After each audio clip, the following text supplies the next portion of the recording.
The stagecoach rattled through the dusty plains of the Arizona Territory, kicking up clouds of red dust that obscured the setting sun. Inside, Beatrice O'Malley clutched her small valise with trembling fingers, the heavy veil attached to her bonnet concealing her face from the curious glances of her fellow travelers. The year was 1878, and Prescott awaited her as did a husband she had never met. "Prescott ahead, folks." The driver called out, his voice carrying over the sound of hoofbeats and creaking wheels. Beatrice's heart thundered in her chest.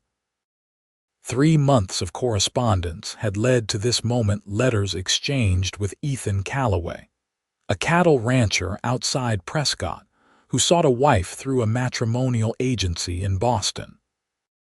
She had answered his advertisement after the fever that ravaged her hometown took her parents, leaving her with nowhere to go and no one to rely on.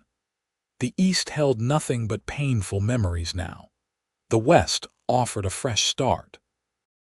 As the stagecoach lumbered into town, Beatrice peered through her veil at the bustling frontier settlement. Prescott had grown considerably since becoming the territorial capital, though it still retained the rugged character of the frontier.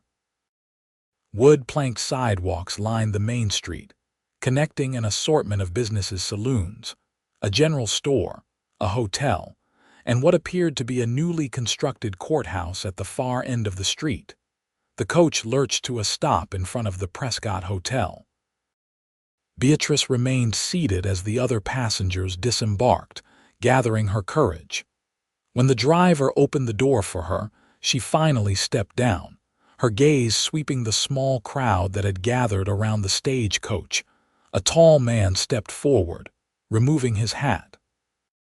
His face was tanned from the sun, with laugh lines at the corners of his eyes that spoke of a good humor. His brown hair was neatly trimmed, though windswept, and his blue eyes studied her with open curiosity. "Miss O'Malley?" he asked, his voice deep and gentle. Beatrice nodded, unable to find her voice. This was him, Ethan Calloway, her husband-to-be. "Welcome to Prescott," he said, offering a tentative smile. "I'm Ethan Calloway." "Mr. Calloway," she managed, her voice barely audible through the veil. "Thank you for meeting me." His eyes lingered on her covered face for a moment before he reached for her trunk, which the driver had unloaded. "My wagon's just over here. It's about an hour's ride to the ranch." Beatrice followed him to a sturdy wagon hitched to 2 chestnut horses. He helped her up onto the seat, his touch respectful and brief, before loading her trunk and climbing up beside her. As they pulled away from the town, an uncomfortable silence settled between them. Beatrice could feel his occasional glances, his curiosity about what lay behind the veil she refused to remove. "The journey from Boston must have been exhausting," he finally said, breaking the silence. 3 weeks on trains and stage coaches would wear anyone down. "It was long," she admitted. "But the scenery was beautiful, especially as we came west." "Nothing like the Arizona Territory," Ethan agreed. "It gets under your skin. I came out here 10 years ago and never once thought of going back east." The wagon bumped over a rut and Beatrice gripped the seat to steady herself. The movement caused her veil to shift and she quickly adjusted it. "Miss O'Malley," Ethan said after a long moment, his voice gentle, "you don't need to hide from me." Beatrice's breath caught in her throat. I'm not hiding, Mr. Calloway. I'm simply—" "I understand if you're nervous," he continued. "This arrangement is unusual, but we'll be husband and wife soon enough, and I'd like to see the face of the woman I'm to marry." Her hands trembled in her lap. "Perhaps later, after we arrive at your home." He didn't press the issue, though she could sense his disappointment. Instead, he pointed out landmarks as they traveled, a particular formation of rocks, a creek that ran year-round even in the arid climate, a distant mountain range that glowed purple in the fading light. The Calloway Ranch came into view as they crested a small hill, A modest but well-built house stood in a clearing with several outbuildings nearby. A corral held a dozen horses, and in the distance, cattle grazed on the sparse grass. "It's not much," Ethan said, a hint of apology in his voice. "But the house is solid and there's good water from the well. The herd's growing every year."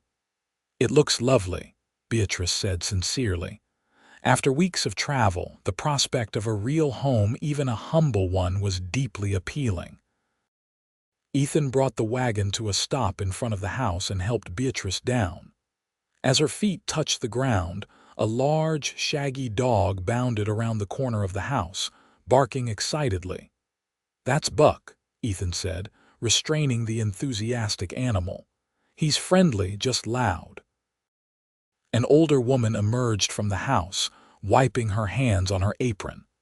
Her silver hair was pulled back in a neat bun, and her weathered face broke into a warm smile. "You must be Miss O'Malley," she said, approaching them. "I'm Martha Jenkins. I help out around here a few days a week. I've got supper nearly ready for you both." "Thank you, Mrs. Jenkins," Beatrice replied, grateful for the woman's welcoming presence. "Let's get you settled," Ethan said, carrying her trunk toward the house. "I've fixed up a room for you. Well, we can discuss the wedding tomorrow, after you've had some rest." The interior of the house was simple but comfortable: a main room with a stone fireplace, a solid wooden table with chairs, a small kitchen area, and 2 doors that she assumed led to bedrooms. Everything was surprisingly neat and clean. "Your room is through here," Ethan said, setting down her trunk in a small but pleasant bedroom. A bed with a patchwork quilt, a chest of drawers, and a small table with a basin and pitcher comprised the furnishings. A window overlooked the corral and the mountains beyond. "I'll let you freshen up before supper," he said, backing toward the door. "Take all the time you need." When he'd gone, Beatrice sank onto the edge of the bed, finally allowing herself to breathe. She reached up and slowly removed her bonnet and veil, setting them aside. Her fingers traced the raised, pink scar that ran from her left temple down to her jaw, the permanent reminder of the fire that had nearly taken her life 3 years ago, the same fire that had claimed her younger sister.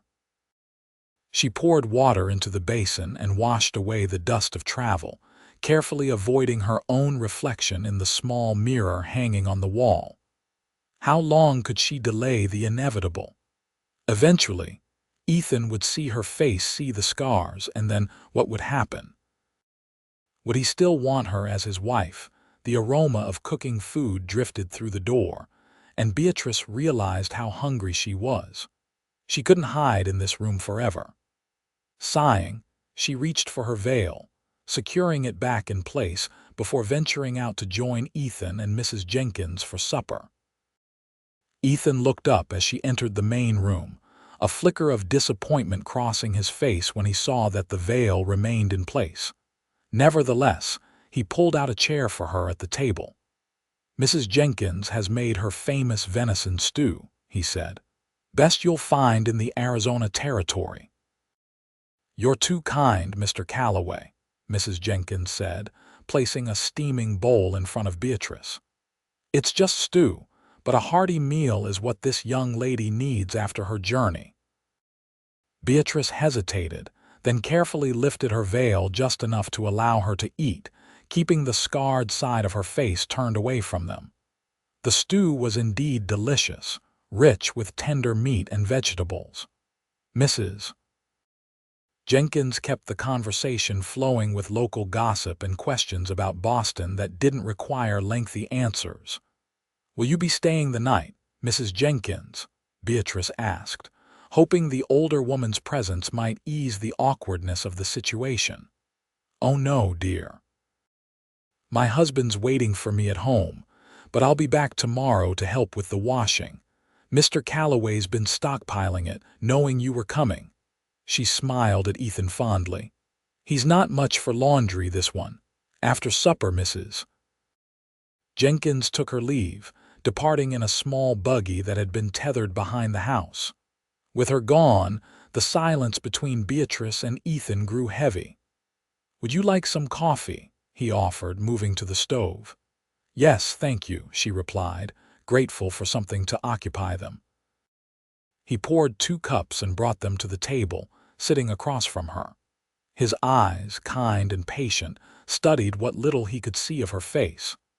"Miss O'Malley, Beatrice, if I may, I know this situation isn't easy. Coming all this way to marry a man you've only known through letters. It takes courage. You've been very kind, Mr. Calloway. Ethan, please." He wrapped his hands around his coffee cup. "About what I said earlier, I meant it. You don't need to hide from me. Whatever you're concealing, you don't understand," she interrupted, her voice catching. "You might not want me as your wife once you see. Why don't you let me decide that?" he asked gently. Beatrice's hands trembled so badly that she had to set down her coffee cup. "The advertisement. It said you wanted a healthy, hard-working woman who could help run a household. You never mentioned anything about appearances. I'm not looking for a pretty ornament, Beatrice. I need a partner, someone I can build a life with." She took a deep breath, gathering her courage. Slowly, she reached up and lifted the veil, revealing her face completely for the first time. Ethan's expression remained unchanged as his eyes took in the scar that marred the left side of her face. It started at her hairline, cutting across her temple and cheek, pulling slightly at the corner of her eye and mouth before ending at her jaw. "There was a fire," she explained, her voice barely above a whisper. "3 years ago, I tried to save my sister, but I only managed to save myself." Ethan was quiet for a long moment, and Beatrice braced herself for rejection. "Thank you," he finally said, "for showing me, for trusting me." "You're not disappointed?" she asked hesitantly. "By what? A scar? We all have them, Beatrice. Some are just more visible than others." His eyes held a depth of understanding that made her throat tight with emotion. "Out here, life leaves its mark on everyone. What matters is the person beneath those marks." Tears welled in her eyes, and she quickly blinked them away. "In Boston, people stared. Children pointed. I became a curiosity, a thing to be pitied or avoided." "Prescott isn't Boston," Ethan said firmly, "and this ranch is even further removed. The people who matter won't judge you for a scar." Beatrice wasn't convinced, but his acceptance lifted a weight she had carried for 3 long years. She had expected disgust or, at best, pity. Instead, he looked at her with the same steady gaze he'd had before. "Now," he said, rising from the table, "it's been a long day for you. Get some rest and we'll talk more in the morning." That night, lying in the unfamiliar bed, Beatrice listened to the sounds of the ranch, the occasional lowing of cattle, the whicker of horses, the distant howl of a coyote. So different from the city noises she was accustomed to. Her hand drifted to her scar, fingers tracing its familiar pattern. For the first time in years, she allowed herself to hope that perhaps she could find acceptance here, in this wild, open country. Morning came with the crowing of a rooster and the smell of coffee and bacon. Beatrice dressed carefully, hesitating over the veil before deciding to leave it off within the house. She would need time to build courage for venturing outside without it. She found Ethan at the stove, expertly flipping flapjacks in a cast-iron skillet. He looked up as she entered, a warm smile spreading across his face. "Good morning," he said. "Hope you slept well." "I did, thank you," she replied, surprised to find it was true. The exhaustion of travel and the relief of having revealed her secret had combined to give her the most restful night's sleep she'd had in months. "Breakfast is almost ready. Coffee's hot if you'd like some." They ate together, the awkwardness of the previous evening gradually giving way to more comfortable conversation. Ethan outlined his daily routine on the ranch, and explained what help he needed most managing the household accounts, tending a kitchen garden, perhaps learning to assist with calving season come spring. "I don't know much about ranching," Beatrice admitted, "but I'm willing to learn." "That's all anyone can ask," Ethan said. "And you mentioned in your letters that you've kept books before. That would be a huge help. I can count cattle and break horses, but ledgers make my head spin." After breakfast, Ethan offered to show her around the ranch. Beatrice hesitated at the door, one hand instinctively reaching for the veil she'd left in her room. "We won't go into town today," Ethan said, understanding her concern. "Just the ranch. And it's only Miguel working with me now, my ranch hand. He's a good man." Taking a deep breath, Beatrice nodded and stepped outside without her veil.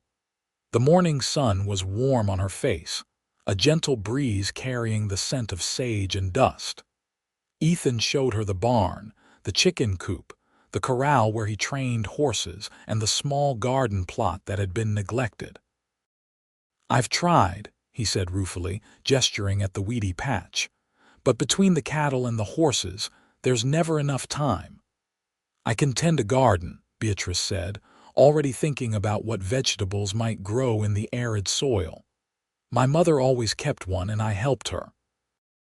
They were examining the well when a horseman approached from the direction of the pasture. He was a middle-aged Mexican man with a weathered face and a friendly smile. "Miguel," Ethan called out, "come meet Miss O'Malley." Beatrice stiffened, her hand instinctively rising to cover her scar before she forced it down. The man dismounted and approached, removing his hat politely.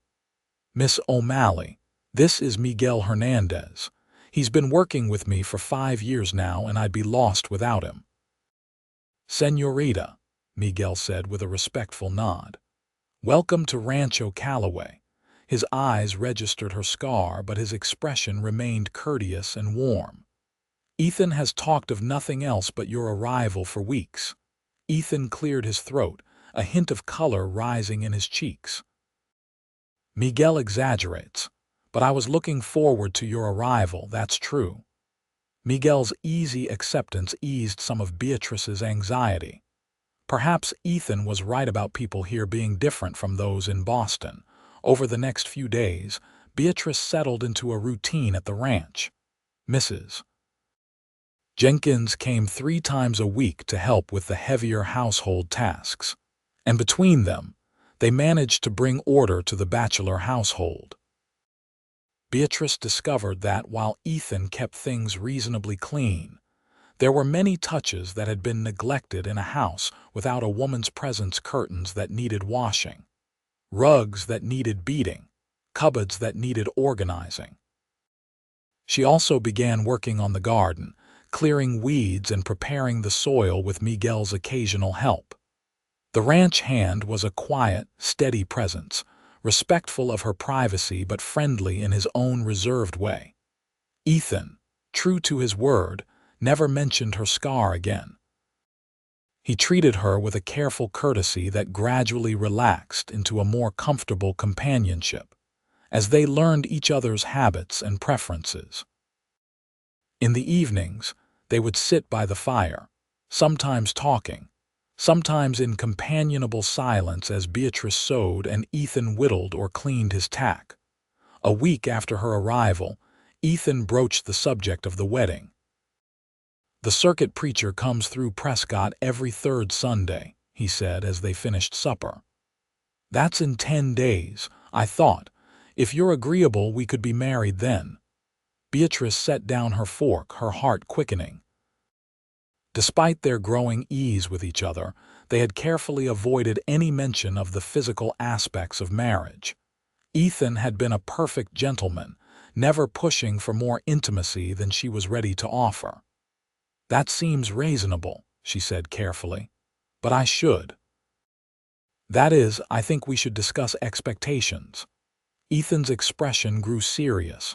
"What expectations concern you? You've been very kind about my appearance," she began, the words difficult to form. "But a husband might reasonably expect." That is at night. Understanding dawned in his eyes and a gentle smile softened his features. Beatrice, marriage is more than that. Yes, I hope that in time we'll share all aspects of marriage, but I'm not expecting anything you're not ready to give. We can start as partners, as friends. The rest can come when you're comfortable. Relief and something like disappointment mingled in her chest. Thank you for your understanding. There's something else, Ethan said, hesitation in his voice. If we're to be married on Sunday, we should probably go into town beforehand. You'll need to meet Reverend Walsh and perhaps, if you'd like to purchase fabric for a new dress. Beatrice tensed. Going into town meant facing strangers, their stares, their whispers. I could go with you, Ethan continued, or Mrs. Jenkins would be happy to accompany you. Beatrice considered her options. She couldn't hide forever. If this was to be her home, she would eventually need to face the townspeople of Prescott. I'll go, she said, her voice steadier than she felt. Tomorrow, if that suits you. Ethan's smile was warm with approval. Tomorrow it is. That night, Beatrice lay awake, anxiety gnawing at her stomach. The thought of walking through Prescott, of meeting the curious gazes of strangers, made her palms sweat and her heart race. But she couldn't live in isolation forever, and if she was to be Mrs. Calloway, she would need to develop the courage to face the world without her veil. Morning dawned clear and bright. Beatrice dressed with care in her best traveling dress, a deep blue wool that complemented her auburn hair. She pinned her hair in a neat arrangement and, after a moment's hesitation, left her veil in the drawer. Instead, she arranged her bonnet to cast a partial shadow over the left side of her face. When she emerged from her room, Ethan was waiting, dressed in his good suit.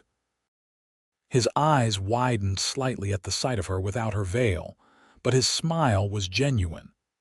You look lovely, he said simply. The ride into Prescott was filled with Ethan pointing out landmarks and telling stories of the area's settlement. His easy conversation helped calm Beatrice's nerves, at least until the town came into view. We'll stop at the general store first, Ethan suggested. Mrs. Parker, who runs it, keeps a good selection of fabrics and her prices are fair.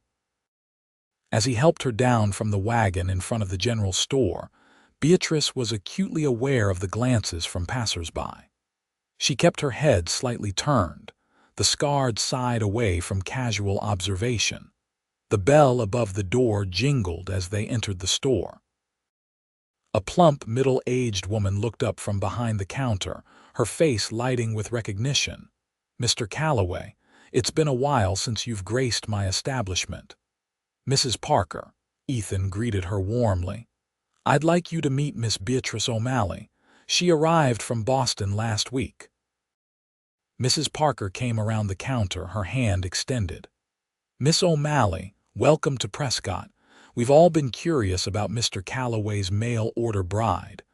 Beatrice had no choice but to turn fully toward the woman, revealing her scar. To her credit, Mrs. Parker's smile never faltered, though her eyes widened momentarily. Thank you for your welcome, Beatrice said, taking the offered hand. Mr. Calloway mentioned you might have fabric suitable for a wedding dress. A wedding dress, of course. Mrs. Parker's enthusiasm seemed genuine as she led Beatrice to a shelf of fabric bolts. The circuit preacher's due next Sunday, I take it. Not much time, but we can certainly find something suitable. Do you sew, dear? Yes, quite well, Beatrice replied, relaxing slightly at the woman's matter-of-fact manner. While they examined fabrics, other customers entered the store. Beatrice could feel their curious stares, hear their whispered comments, but she focused on the task at hand. With Mrs.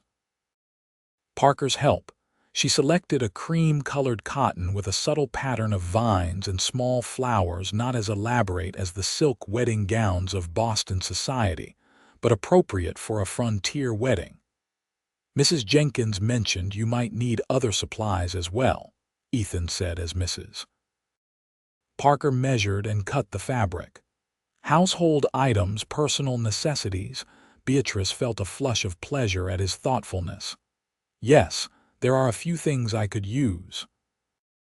By the time they finished at the general store, their wagon was considerably fuller, and Beatrice's initial anxiety had eased somewhat. Mrs. Parker's kindness had been a balm to her nerves.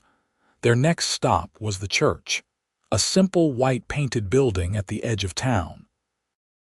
The Reverend Walsh was not in, but his wife welcomed them warmly and promised to inform her husband of their plans for Sunday's service. As they were leaving the church, a group of children playing in the adjacent schoolyard spotted them. Their game halted as they stared at Beatrice. One small boy pointed and whispered to his companions. Beatrice felt her confidence waver. "Mr. Calloway." A sharp female voice cut through the air. A stern-looking woman in a neat gray dress strode across the schoolyard toward them. "I thought that was you."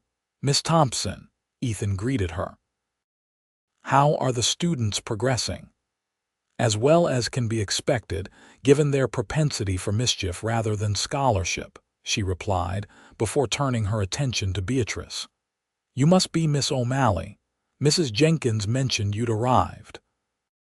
"Yes, I am," Beatrice replied, forcing herself to meet the teacher's direct gaze. Miss Thompson surveyed her with frank curiosity but, like Mrs. Parker, showed no sign of being disturbed by the scar. "We don't get many Easterners out here. Boston, was it?" "I attended a teaching college in Massachusetts myself, some years ago." The conversation turned to educational differences between East and West, and Beatrice found herself drawn into a discussion about books and reading habits. When Miss Thompson learned of Beatrice's fondness for literature, she extended an unexpected invitation. "You must come to our literary circle. We meet every second Wednesday at Mrs. Holbrook's home. It's a small group, just 5 of us, but we manage to procure the latest publications eventually. Your perspective would be most welcome."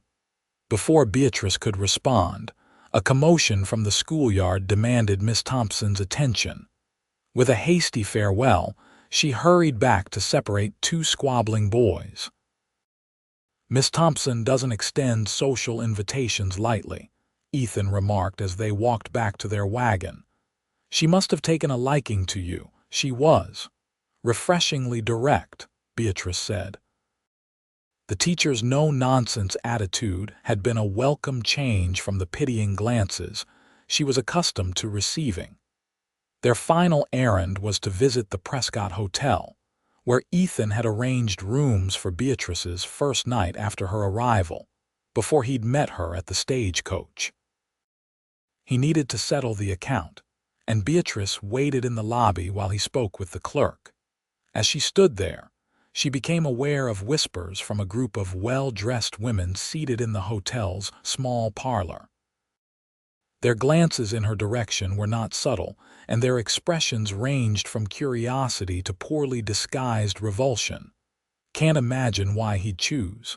One woman whispered, loudly enough for Beatrice to catch, "Must be desperate for a housekeeper."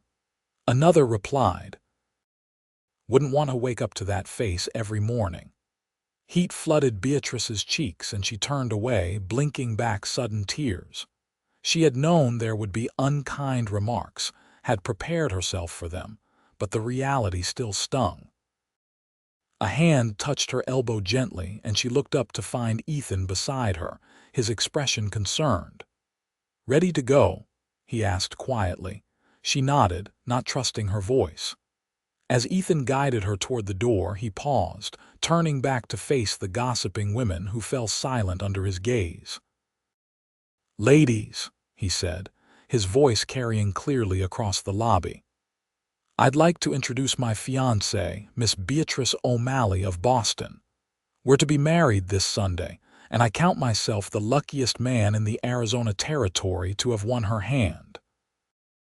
The women murmured uncomfortable acknowledgments, their expressions a mixture of embarrassment and surprise. Ethan's hand remained firmly on Beatrice's elbow as he escorted her outside to the waiting wagon. "You didn't need to do that," Beatrice said as they drove away from town, her voice thick with emotion. "Yes, I did," Ethan replied firmly. "Not just for your sake, but for mine. I won't have anyone speaking ill of the woman who will be my wife." They rode in silence for a while, Beatrice lost in thought. The day had been a mixture of acceptance and rejection, kindness and cruelty. Not so different from her experiences in Boston, perhaps, but somehow more manageable with Ethan by her side. "Thank you," she said finally, "for standing up for me, for everything." Ethan reached across the wagon seat, his hand covering hers briefly. "That's what partners do, Beatrice. They stand together." The touch of his hand lingered in her mind long after they returned to the ranch. The days leading up to the wedding passed in a flurry of preparations. Beatrice worked on her wedding dress in the evenings, sewing by lamplight after the day's chores were complete. Mrs. Jenkins helped with the fitting, her practiced eye ensuring the dress would sit properly.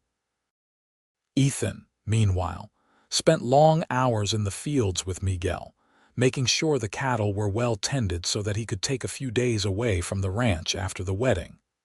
He planned to take Beatrice to a small cabin he owned near a mountain lake, a 2-day journey north, for a brief honeymoon. The evening before the wedding, Beatrice sat on the porch, enjoying the cooler air as the sun set behind the distant mountains. The dress was finished, hanging in her room, and a strange calm had settled over her. Tomorrow, she would become Mrs. Ethan Calloway. The thought brought less anxiety than she might have expected. The creak of the porch step announced Ethan's approach. He sat beside her, offering a cup of coffee, which she accepted gratefully. "Nervous?" he asked. "A little," she admitted, "but not about marrying you. More about facing everyone in town." Ethan nodded, understanding. "We'll face them together." "You've been more accepting than I had any right to hope for," Beatrice said softly. "When I wrote to you, I never mentioned my appearance. I was afraid you wouldn't want me if you knew." "Why did you agree to come all this way to marry a stranger?" Ethan asked. It was a question that had remained unasked until now. Beatrice sipped her coffee, considering her answer. "After the fire, after I lost my sister and my parents soon after, there was nothing left for me in Boston. No family, few friends. The neighbors who had been so kind before the accident began to avoid me, uncomfortable with my appearance. I took a position as a bookkeeper at a dry goods store, but it was a lonely existence." She paused, gathering her thoughts. "When I saw your advertisement, it seemed like providence. A chance to start fresh, away from the pitying glances and whispers.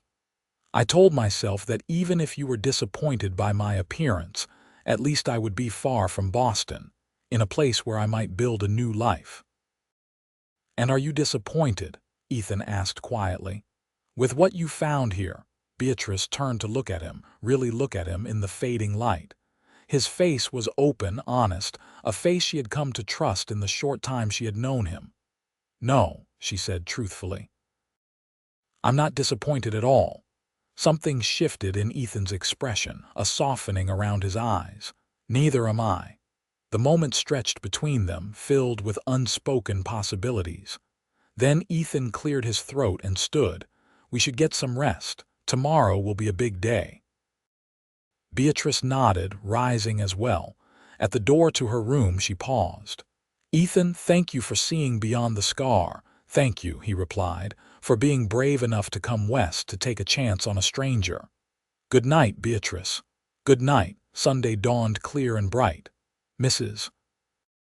Jenkins arrived early to help Beatrice prepare, bringing a small bouquet of wildflowers tied with a blue ribbon. "Something old," she said, producing a delicate lace handkerchief from her pocket. "It was my mother's. Something borrowed." She smiled at Beatrice's surprise. "I may be getting on in years, but I remember wedding traditions." The dress fit perfectly, the cream-colored fabric complementing Beatrice's fair complexion. Mrs. Jenkins arranged her auburn hair in an elegant style, with a few curls framing her face. "You look beautiful, dear," the older woman said, stepping back to admire her handiwork. Truly beautiful. For once, Beatrice almost believed it. The woman in the small mirror seemed transformed not because the scar was any less visible, but because the fear and shame that had shadowed her features for so long had receded, replaced by a tentative hope. The church was fuller than Beatrice had expected. It seemed that news of Ethan Calloway's mail-order bride had spread through Prescott, drawing a crowd of curious onlookers. As Miguel escorted her down the short aisle, Beatrice kept her gaze fixed on Ethan, who waited at the altar with the circuit preacher. Ethan's face, as he turned to watch her approach, was a study in wonder and admiration. He looked handsome in his best suit, his hair neatly combed, his eyes never leaving her face as she joined him before the preacher. The ceremony was simple and brief. Reverend Walsh spoke of commitment, partnership, and building a life together on the foundation of mutual respect. Ethan's hand was steady as he slipped a simple gold band onto Beatrice's finger. His vows were spoken clearly, with conviction that seemed to reach beyond the formal words to touch something deeper.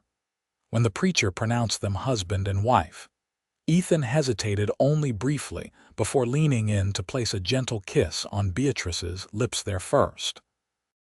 The touch was brief, but sent a flutter through Beatrice's chest that surprised her. The reception was held at the town hall, a modest affair with food contributed by various townspeople. Mrs. Parker had provided a small cake, decorated with sugar flowers. Miss Thompson presented them with a leather-bound volume of poetry. "For your evenings together," she said with a rare smile. Not everyone was welcoming. The women from the hotel watched from a distance, their expressions still disapproving. A few of the men cast curious glances at Beatrice's scar when they thought she wasn't looking. But for the most part, the townspeople were polite, if reserved, in their congratulations. As the afternoon wore on, Beatrice found herself relaxing, especially when she noticed how respected Ethan was among his neighbors. Farmers and ranchers clapped him on the back, sharing jokes and stories. The town's mayor spoke highly of Ethan's contributions to the community. Even the owner of the largest ranch in the area, a gruff man named Hollister who was reportedly difficult to please, offered grudging congratulations. "You've done well for yourself, Calloway," Hollister said, his sharp eyes assessing Beatrice. "Eastern education, from what I hear. She'll keep your books straight at least." "She'll do far more than that, Mr. Hollister," Ethan replied evenly. "Beatrice is a partner in every sense of the word." By the time they left the reception, the sun was low in the sky. They would stay at the ranch that night and set out for the mountain cabin in the morning. Miguel had promised to look after everything during their absence, with Mrs. Jenkins checking in daily.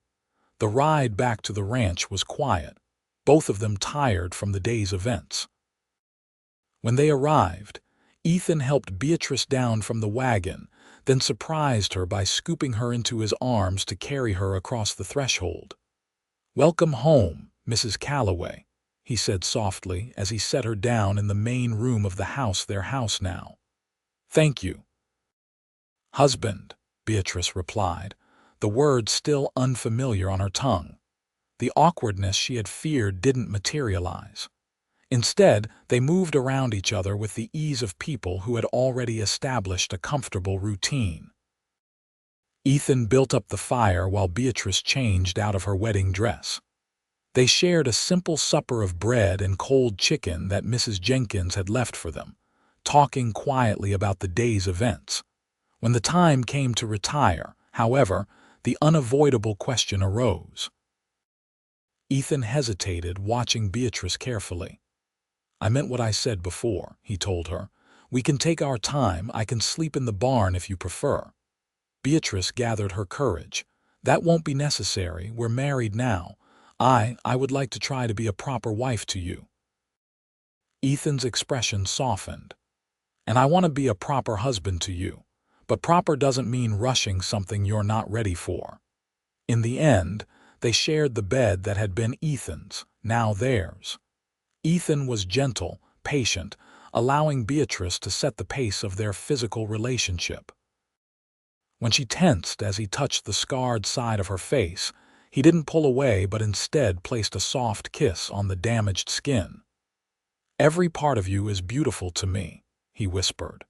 In that moment, something that had been tightly wound within Beatrice for 3 years began to unravel. The tears that came were not of sorrow but release from the prison of shame and self-consciousness she had built around herself since the fire. Ethan held her through the tears, his embrace solid and comforting. When they subsided, she found herself able to respond to his touch with a freedom she had never expected to feel again. Their coming together as husband and wife was not the duty she had steeled herself to endure but a genuine connection, tender and reverent. Afterward, lying in the circle of Ethan's arms, Beatrice felt a sense of peace that had eluded her for years. She wasn't naive enough to believe that all her insecurities had vanished in a single night, but a foundation had been laid, a foundation of trust and acceptance upon which they could build. The journey to the mountain cabin the next day took them through some of the most beautiful country Beatrice had ever seen. The terrain grew more rugged as they traveled north, with pine forests replacing the scrubland around Prescott. The air grew cooler, filled with the scent of sap and earth. Ethan pointed out landmarks along the way, an unusual rock formation, the ruins of an old mining camp, a meadow where wildflowers bloomed in profusion despite the lateness of the season. His knowledge of the land was intimate, revealing a deep connection to the territory he had called home for a decade. They made camp for the night beside a small stream, Ethan efficiently setting up a tent and building a fire. As darkness fell, the stars emerged in numbers Beatrice had never witnessed in Boston, a dazzling canopy that seemed close enough to touch. "It's magnificent," she breathed, gazing upward. "One of the things I love most about this country," Ethan said, joining her in her contemplation of the night sky. "The vastness of it makes a man's troubles seem small by comparison." "Or a woman's," Beatrice added softly. Ethan's hand found hers in the darkness. "Or a woman's," he agreed. They reached the cabin by mid-afternoon the next day. It was a simple structure, just one room with a small porch overlooking a pristine mountain lake. Inside was sparse but comfortable: a bed, a table with chairs, a stone fireplace, and a few shelves stocked with basic supplies. "It's not much," Ethan said, echoing his words from her first day at the ranch. "But it's peaceful." "It's perfect," Beatrice replied, and meant it. The isolation was not threatening but freeing. Here there were no curious stares, no whispered comments. Just the two of them, the mountains and the lake. They settled into a simple routine during their week at the cabin. Mornings were spent fishing or exploring the surrounding forest. Afternoons often found them on the porch, Ethan whittling while Beatrice read aloud from the book of poetry Miss Thompson had given them. Evenings were for conversation by the fire and the growing physical intimacy between them. On their fourth day, Ethan suggested a swim in the lake. Beatrice hesitated, self-conscious about exposing more of her scarred body. The fire that had marked her face had also left its signature across her left shoulder and upper arm. "The water's cold," Ethan warned her, "but refreshing once you get used to it, and there's no one for miles to see us." Gathering her courage, Beatrice agreed. She waded into the clear water in her chemise while Ethan swam in his undergarments. The cold was shocking at first, but as she grew accustomed to it, she found the sensation exhilarating. Ethan taught her to float on her back, supporting her as she gazed up at the blue sky above. When they emerged from the water, Ethan's eyes lingered on the scars on her shoulder, exposed by the wet fabric that clung to her skin. But there was no revulsion in his gaze, only a tenderness that made her heart ache with gratitude. That night, as they lay together in the cabin's narrow bed, Ethan shared more of his own story, how he had come west at 20, seeking adventure and fortune, how he had worked on various ranches before saving enough to buy his own land, how the loneliness of the past few years had driven him to place the advertisement for a wife. "I never expected to find someone like you," he confessed, "someone with such strength and grace." Beatrice smiled in the darkness. "I'm not sure I possess either of those qualities, but I'm learning with your help." On their last night at the cabin, a thunderstorm rolled across the mountains. They sat on the porch, watching as lightning illuminated the peaks and thunder echoed across the lake. When the rain began, they moved inside, but Beatrice kept the door open, enjoying the fresh scent of the storm. A particularly loud crash of thunder startled her, and she instinctively moved closer to Ethan. His arm went around her shoulders, solid and reassuring. "I've always loved storms," he said. "The raw power of them reminds us that for all our planning and building, nature still holds the upper hand."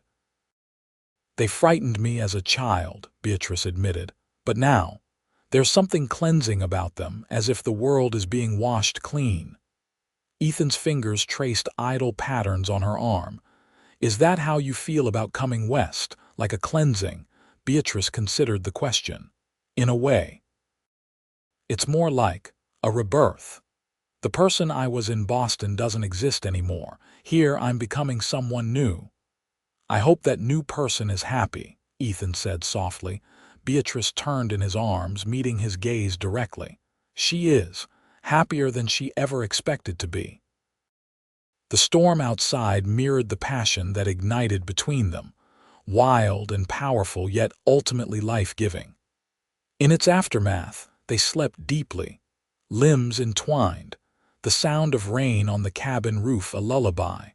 The journey back to the ranch was bittersweet. Beatrice had grown to love the solitude and beauty of the mountain retreat, but she was also eager to begin her life properly as Mrs. Calloway, to make the ranch house truly her home. They arrived to find everything in order, thanks to Miguel's diligent care. Mrs. Jenkins had left a pot of stew warming on the stove, and a note welcoming them back. The familiar sight of the ranch buildings against the setting sun stirred a surprising sense of homecoming in Beatrice's heart. That night, as they settled back into their bedroom, Ethan presented Beatrice with a small wooden box. "A late wedding gift," he explained as she opened it. Inside lay a delicate silver necklace with a small turquoise pendant. "It's a stone from this land. The natives believe it brings protection and healing." Tears pricked Beatrice's eyes as he fastened the necklace around her throat. "It's beautiful, thank you." "Beautiful like its wearer," Ethan said, his voice husky. In the weeks that followed, Beatrice threw herself into making the ranch house a home. She planted the garden with vegetables that would thrive in the arid climate, with advice from Mrs. Jenkins and Miguel's wife, Alina, who began to visit occasionally. She organized the household accounts, bringing order to Ethan's haphazard bookkeeping. She learned to make soap and candles, to preserve food for the winter months ahead, to identify the local plants and their uses. Ethan watched her transformation with pride and growing affection. The tentative bride who had arrived with her face hidden behind a veil was blossoming into a confident woman who faced challenges head-on. She still had moments of self-consciousness, especially when they visited town, but they became less frequent as time passed. The literary circle that Miss Thompson had mentioned welcomed Beatrice warmly. The monthly meetings became a highlight, a connection to the world of ideas and culture that she had feared leaving behind in Boston.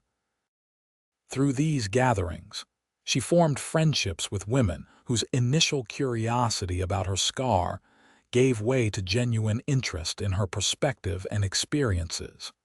Not all challenges were easily overcome, however. 3 months after the wedding, Beatrice accompanied Ethan to the autumn cattle auction in Prescott. The event drew ranchers from across the territory, many of whom were seeing Ethan's Eastern bride for the first time. The stares and whispers were more pronounced than usual, exacerbated by the presence of liquor at the gathering. Beatrice endured it as best she could, keeping her head high as Ethan introduced her to his colleagues and competitors. Trouble came in the form of a drunken cowhand who worked for one of the larger spreads. As Beatrice stood waiting for Ethan to conclude a business conversation, the man approached her, swaying slightly. "So you're the scarred woman Calloway married," he slurred, his eyes fixed unpleasantly on her face. "Must be desperate for a man's touch, common all the way out here to marry someone you never met." Beatrice stiffened but remained silent, unwilling to create a scene. The man moved closer, his breath sour with whiskey. "Course, a man gets lonely out here. Maybe Calloway just needed any woman, even one with half a face." Before Beatrice could respond, Ethan was there, his hand gripping the man's shoulder with enough force to make him wince. "Apologize to my wife," Ethan said, his voice dangerously quiet. The cowhand sneered. "Just mackin' conversation." Ethan's fist connected with the man's jaw before anyone could intervene, sending him sprawling in the dust. The crowd that had gathered fell silent. "My wife," Ethan said clearly, addressing not just the fallen man but everyone within earshot, "is a woman of courage and beauty that you can't begin to comprehend. Anyone who can't see that isn't welcome in our company." He turned to Beatrice, offering his arm. "I believe we've concluded our business here." The ride home was silent, Ethan's jaw clenched with lingering anger. When they reached the ranch, Beatrice finally spoke. "You shouldn't have hit him." Ethan dismounted and came around to help her down. "He insulted you." "Yes, he did. But violence wasn't necessary." She placed a hand on his chest, feeling the steady beat of his heart beneath her palm. "I don't need you to fight my battles, Ethan, just to stand beside me while I fight them myself." His expression softened. "You're right, I'm sorry, the thought of anyone hurting you, even with words." "I know," she said gently, "and I love you for it, but I'm stronger than I look." It was the first time either of them had spoken of love, and the word hung in the air between them, momentous and fragile. Ethan's hands came up to frame her face, cradling it as if it were the most precious thing he had ever held. "I love you, Beatrice Calloway. God help me. I think I've loved you since you stepped off that stagecoach with your face hidden behind that veil." "And I love you," she whispered, "for seeing me, truly seeing me when I couldn't even see myself." Winter came to the Arizona territory, bringing cooler temperatures but little snow to the lower elevations where the Calloway Ranch was situated. Christmas approached, and Beatrice threw herself into preparations, determined to make their first holiday together memorable. She baked cookies using recipes Mrs. Jenkins shared, decorated the house with pine boughs and red ribbons, and secretly worked on a special gift for Ethan, a hand-knitted scarf in a deep blue that matched his eyes. Ethan, in turn, spent hours in the barn after his regular chores, working on something he refused to let her see. On Christmas Eve, they attended a service at the Prescott church, now presided over by a permanent minister who had arrived in October. The church was decorated with candles and greenery, the atmosphere festive and warm. "Beatrice, wearing her best dress and the turquoise necklace Ethan had given her, felt a sense of belonging as she greeted neighbors and acquaintances. Afterward, they joined other families for a community supper at the town hall. Beatrice was surprised and touched when several of the women who had once whispered about her now approached with genuine friendliness. Asking for her recipe for the gingerbread she had contributed to the meal. "You've won them over," Ethan murmured as they watched children playing a boisterous game in one corner of the hall. "Just as you won me." "Not all of them," Beatrice replied, nodding toward the hotel women who still kept their distance. "But enough. More than I ever expected." They exchanged gifts on Christmas morning by the fire. Ethan was delighted with the scarf, immediately wrapping it around his neck despite the warmth of the house. His gift to Beatrice was a rocking chair, lovingly crafted from pine and polished to a soft glow. "For quiet evenings," he explained as she ran her hands over the smooth wood. "And, perhaps someday, for rocking a baby to sleep." Beatrice looked up sharply, meeting his gaze. They had not discussed children, though the possibility had begun to take shape in her mind in recent weeks. "Would you want that?" she asked hesitantly. "A family with you?" "Yes," Ethan replied without hesitation, "but only if you wanted to." Beatrice thought of the children she had once dreamed of having before the fire, before the scars. She had set those dreams aside, believing no man would want to father children with a woman so marked. But Ethan had proven time and again that he saw beyond the scars to the woman beneath. "I do want it," she said softly. "Very much."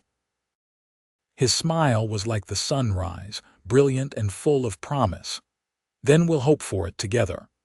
Spring brought new life to the ranch, calves in the pastures, shoots in the garden, wildflowers on the hillsides. It also brought the news Beatrice had been hoping for. She was with child.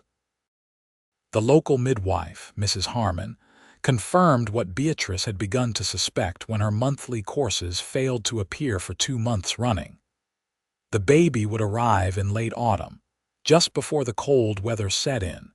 Ethan's joy at the news was boundless. He immediately began planning additions to the house: a proper nursery, a larger kitchen, a covered porch where Beatrice could sit with the baby during pleasant weather. His protective instincts, always strong, became even more pronounced as Beatrice's condition became apparent. "You shouldn't be working in the garden in this heat," he would insist, or let Miguel help with the heavier chores. Beatrice accepted his concern with good grace, though she drew the line at becoming an invalid. "Women have been having babies since the beginning of time," she reminded him. "Most of them working right up until their time came. I promise to be careful, but I won't sit idle for the next 5 months." Summer brought scorching heat to the territory. Beatrice's pregnancy made the high temperatures even more uncomfortable. But she found relief in the shaded garden during the early morning hours and in the cool interior of the house during the hottest part of the day. As her body changed to accommodate the growing child, Beatrice found herself regarding her scarred reflection with new eyes. The body that had once seemed damaged, incomplete, was now performing the most natural and miraculous of functions.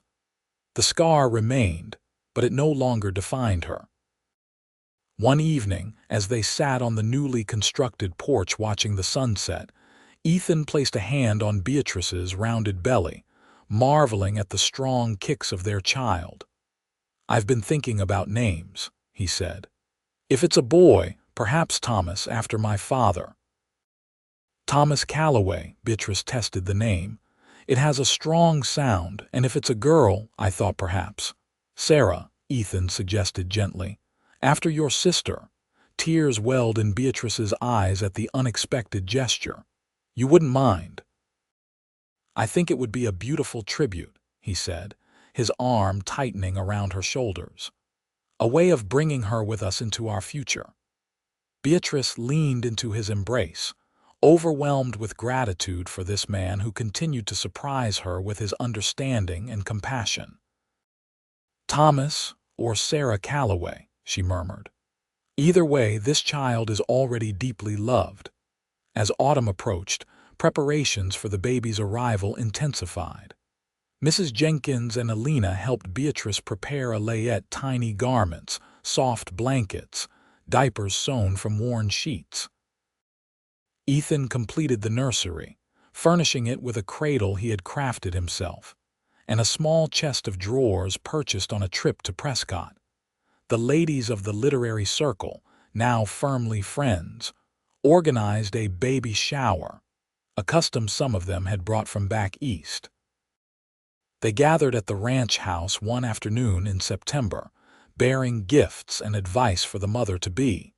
Even Mrs. Parker from the general store made the journey from town, bringing a beautiful handmade quilt for the cradle. "We're all so happy for you, dear Mrs. Jenkins said as Beatrice unwrapped a pair of knitted booties. "You've brought such joy to Ethan's life, and to ours as well." Beatrice, her hand resting on her prominent belly, looked around at the circle of women who had come to accept her, scars and all, as part of their community. "Thank you," she said simply, "for everything." Thomas Calloway made his entrance into the world on a clear November morning after a long night of labor. Mrs. Harmon presided over the birth, with Mrs. Jenkins assisting and Ethan pacing anxiously outside the bedroom door until the midwife finally invited him in to meet his son. "He's perfect," Ethan whispered, cradling the tiny, red-faced infant with a mixture of awe and terror.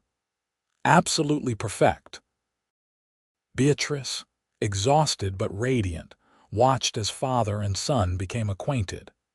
The baby had a shock of dark hair, and when he briefly opened his eyes, they appeared to be the same deep blue as Ethan's.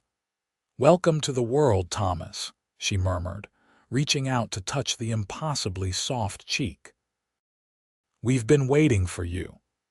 The first months of Thomas's life passed in a blur of feedings, diaper changes, and stolen moments of sleep.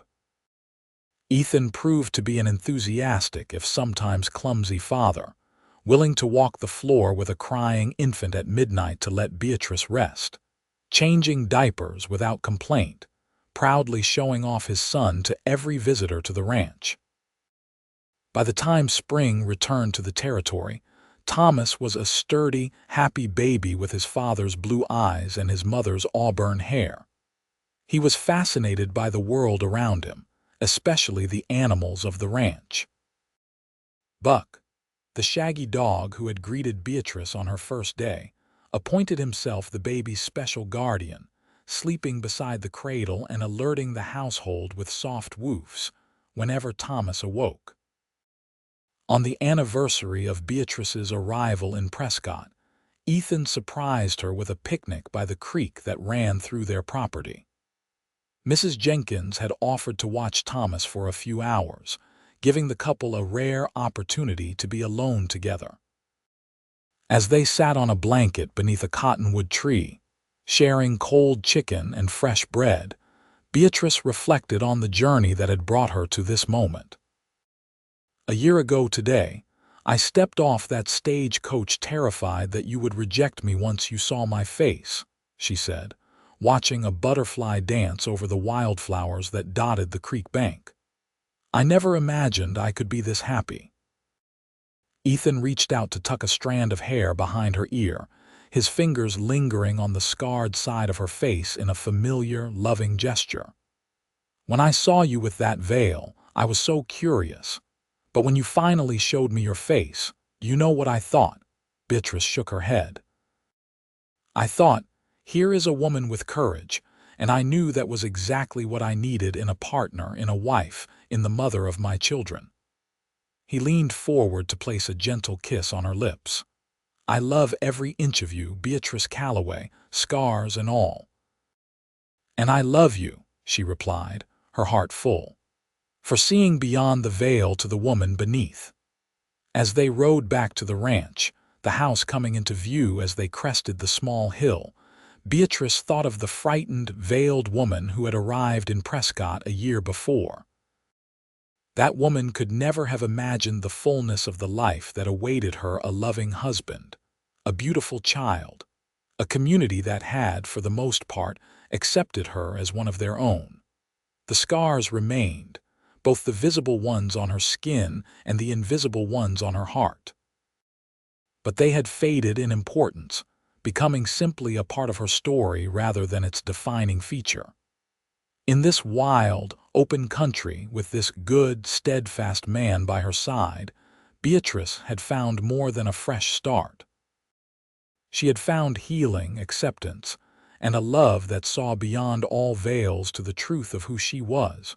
When they reached the house, Mrs. Jenkins met them on the porch, baby Thomas in her arms, his face lighting up at the sight of his parents. As Beatrice took her son, feeling his solid weight against her chest, she caught Ethan watching them with an expression of such tenderness that it brought tears to her eyes.